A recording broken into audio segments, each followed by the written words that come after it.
que rockaway. Si tu salsa rockaway. Cumbia rockaway.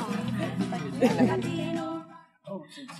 Hi there, and welcome back to Latina Spice. We're sitting here talking to Hector Chavana, who is an attorney here in Houston, who was also a former judge for the city of Houston. Mr. Chavana, thank you so much for joining us today. Thank you. Thank you for inviting me. It's a pleasure to be here this afternoon.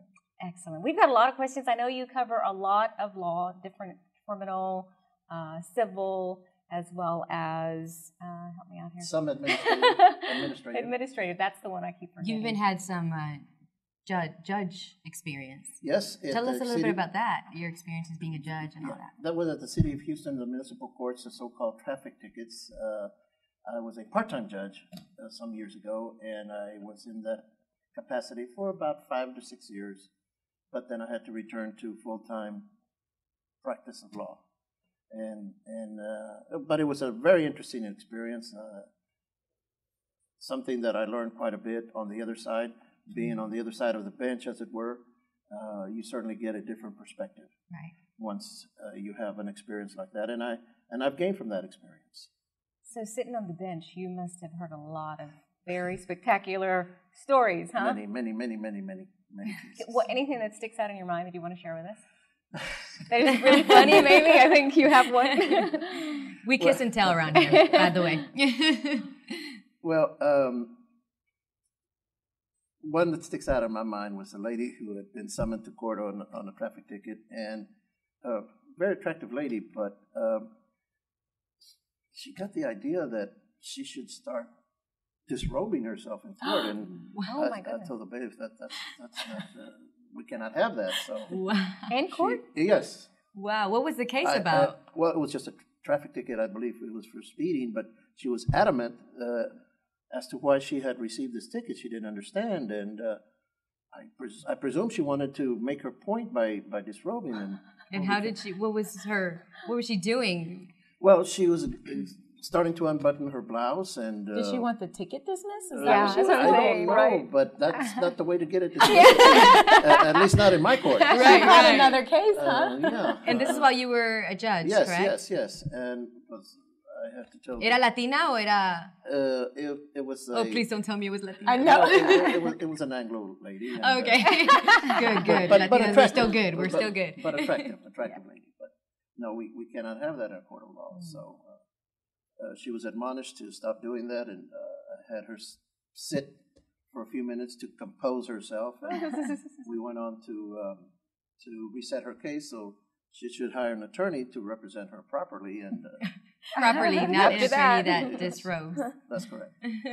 Wow. So do you go by sure Judge Chavana, or do you still just attorney? They say once a judge, always a judge, but I was just, it's an honor to have been on the bench for that short period of time. But nowadays, I'm just practicing law full time, and it is a full-time job. So that's the title you stick with. Schooling. Where did you go to school, and what were your origins in law? How did that happen? Well, I grew up in a town about 4 hours south of here called Corpus Christi, the town of Salina. And I went through public school there, and I went 2 years to Del Mar College. And then it was time for me to continue to get my bachelor's degree. At the time in Corpus Christi, there was no 4-year college, so I had to move on, and I picked Southwest Texas State in San Marcos. I think it's called Texas State now, as the school where I should go and finish my bachelor's degree. And that's exactly what I did. Then I taught school for 3 years, and then I decided to apply to law school, and I did that, and I got accepted to Thurgood Marshall School of Law, and I went to law school. It was 3 years, and became licensed to practice law in October 1981. So this past October, I've celebrated 30 years as an attorney. Wow. So for all those people that are out there that are thinking about becoming attorneys like yourself, what are probably one of the biggest characteristics that you would say that an attorney must have, and the biggest challenges that you've gone through, and all that good stuff? Well, obviously, everybody says good grades, and yes, that is very important.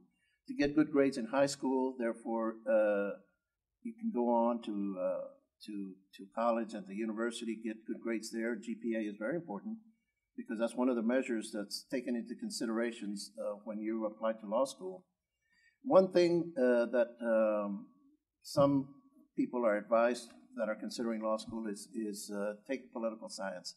I found that to be one of the worst courses or majors for me. I would recommend actually, and believe it or not, the best preparation is English with maybe a minor in business. That would be, I believe, the best preparation at the university level for going on to law school. Then, of course, get the best grades you can at the university level, and then you have a high GPA. Then you must take the LSAT. That, again, is one of the other factors that they consider when one applies to law school.